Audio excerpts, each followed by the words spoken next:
morning po, ma'am. Good morning po and thank you. Good morning, Sir Ted. Magandang umaga po sa lahat na nakikinig ng ating programa. Opo, on official travel po si Mayor Bistek. Opo, siya po ay nasa London sa kasalukuyan bilang kinatawan po ng ating lungsod sa isang conference. Opo. Sino kasama niya, ma'am? Your guess is as good as mine, Ted.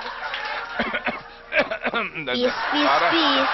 Parang nasasamid ako. Anyway, opo, Vice Mayor, ma'am, ito po, hindi ba ho kayo nababahala dito sa mga pangyayaring ito sa ating lungsod? Ito hong riding in tandem na araw-araw, gabi-gabi, wala na hong pinipiling tao, ma'am? Alam mo, Sir Ted, ako talagang naapektuhan ako dito, no? Kasi first and foremost, ako ang in charge sa turismo ng lungsod Quezon. At isa nga pangunahing hinahanap ng mga bisita natin ay kapayapaan sa ating lungsod. Kaya talagang nababahala ako sa mga nangyayari, Ted, no?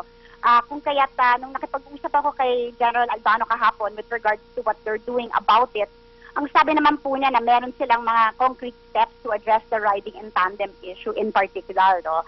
At isa doon ay ngayon bumababa na daw sila sa mga barangay at kino-confiscate nila lahat ng mga motorcycles na walang registration at walang mga plaka. And so far they have already confiscated several hundred at ang sabi nga nila, yung mga na-confiscate nila wala rin naman nag-claim, no? So, we might be on the right track here, Ted. I'm hoping.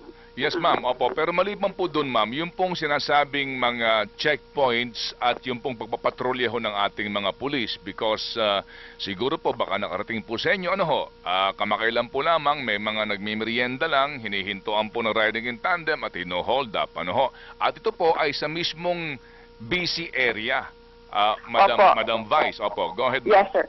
Yes, that's why, sir, I was telling the good general that it is very important for us to have police visibility, because that itself is a deterrent to all crimes. So, naandyan na mga police, naka-uniforme, nagro-roaming sila, nagro-ronda sila, at ang sabi naman niya, nagkataon lang daw na may mga pangyayari sa ating lungsod, katulad ng mga rally at iba pang mga disturbances na na-pull out kasi daw po yung mga kapulisan at dahil sa kakulangan ng ating pong police force ay yung mga visibility na bawasan during a certain period of time, no? But what we're doing po is I also wanted the community to be actively involved. Kasi isa po sa mga napansin po namin kapag meron pong mga incidences, natatakot din po kasi yung mga mamamayan na magsalita, no? Yung mga witnesses. And we are encouraging the community to be active also in telling us, in giving us information about whether they have witnessed something, they've seen something. And we have a responsibility also to protect them, no? Kung sila ay nagsabi sa atin ng information na makasama sa kanilang buhay, kumbaga, di ba? We have to protect them, no? And sir, no, one of the things then that we have been doing is we have been training intensively yung ating po mga barangay tanod. Sapagkat sila po ang nakikita po natin mga force multiplier sa level ng community. At dati po kasi ang trabaho lang po nila ay peace and order in terms of, let's say, drunkenness o yung mga batang palaboy-laboy o traffic management. But now we are working more intensely with them to train them to be actively working with the police, no, to try to solve these problems. Magkano ho bang pondo na ang nailaan ng local government of Quezon City sa ayuda po sa pulisya natin, ma'am, as far as you remember? Well, sir, I cannot give you the exact figures, but of course, this is all available for you to have a look at we are very open with regards to our budget, no, at I can send that to you, sir. Kung makakatulong sa inyo. But I'm very, very sure po na napakalaki po ng tulong. Kasi minsan po kapag mataas po ang halaga ng bibilhin po ng city para sa ating po mga kapulisan, kailangan po yan dumaan sa city council po natin.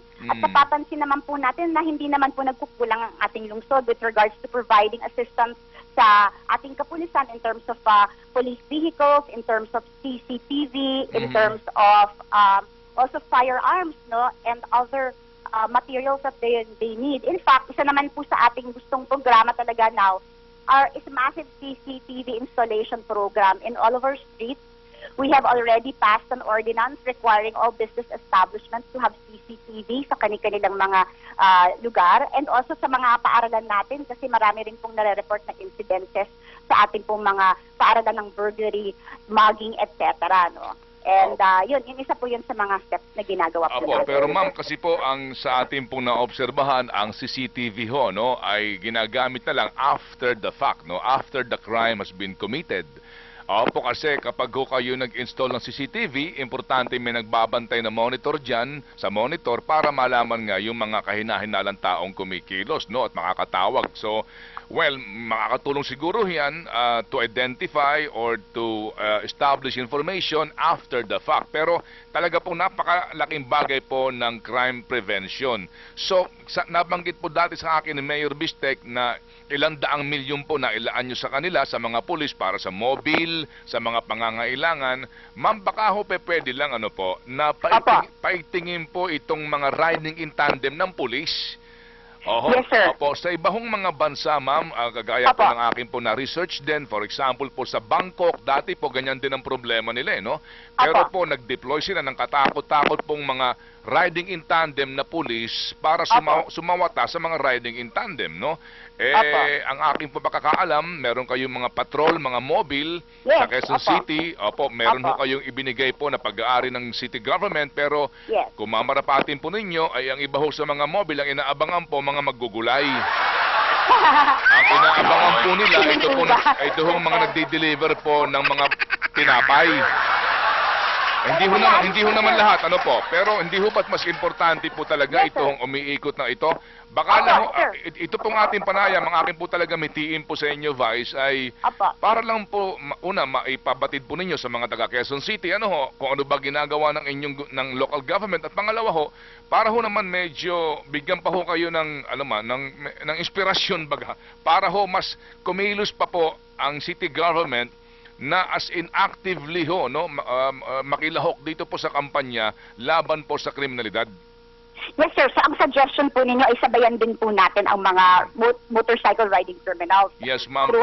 Yes, that's a beautiful, wonderful idea, Ted. You know, actually ako, I'm very open habang wala pa po si Mayor. Kapag meron po kayong magandang mga panukala po na sa palagay niyo makakatulong sa atin, lahat po yan ay welcome na welcome kasi po ito ay isang problema na talagang napakabigat po sa amin lahat. No po? And then, thank you for that suggestion, Ted. And I will confer with General Albaro today and let him know and discuss this with him. Diba? O kung ilang bang motorsiklo pa kailangan nyo, tsaka kung sinasabing kulang sa tauhan, is it possible po na mag-allocate ng budget po ang local government para po sa hiring pa ho ng karagdagang pwersa ho? Because we also have to understand na ang pinakamalaki po ay Quezon City, no? Yung sakop na area ho ng Quezon City, pag samasamahin mo ang San Juan, Manila, ay kulang pa ho sa laki, geographical ho, na laki ng ating pong lungsod. Yun lang po ang amin po, madam, na...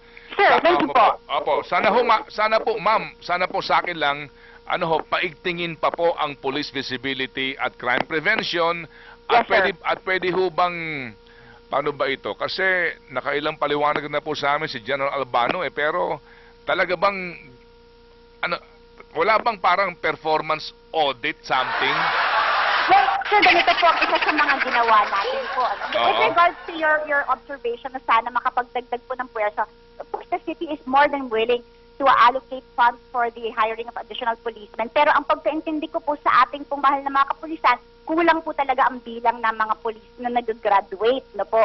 At kulang po ang police force, hindi rin po sila makapag-assign ng karagdagan po sa atin. Kaya nga po ang ginagawa natin yung force multiplier sa level po ng ating pong komunidad. But having said that, yung sinabi niyo pong incentive, yung amin pong mga NGOs ngayon ay katrabaho na rin po namin na magbigay po ng insentibo o recognition na cash incentive sa mga kapulisan naman po natin na mataas po ang naipakitang uri ng paglilingkod, no? na nakapagpakita ng good deeds, kumbaga. And I hope that these incentives will also help them to perform better.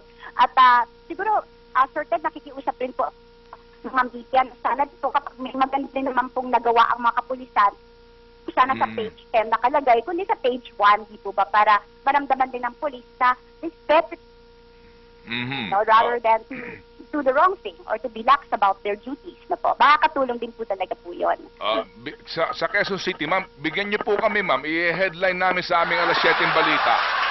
Sige po, meron naman po. I have collated some material that I think would also make us proud na may mga mahusay din. Kasi meron po ako na-encounter sa Quezon City, nagsauli po ng cheque.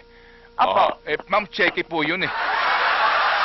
Hindi po Natural, niya ma-encash. natural cheque yun eh. Hindi sa kanya nakapawalan dito. I mean, with all due respect, nakapulot ka ng cheque, malaking halaga ng cheque, isinoli mo doon sa may-ari. Abay, natural. Alam nga naman, i-encash mo, hindi naman sa'yo yan.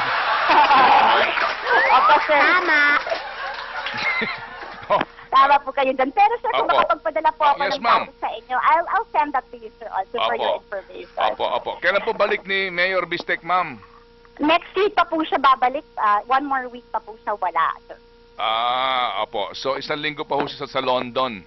Opo. Isa Oh. pa pong linggo. Okay po, sige po. So, Madam Vice Mayor, thank you for your time, ma'am, at good luck po. At sana po magbunga itong ating panayam, ma'am. Opo. Maraming salamat po, sir. Rest assured po that we will act on your suggestions Apo. po. Maraming Thank po you. salamat sa lahat na nakikinig. Bye-bye po. Thank you.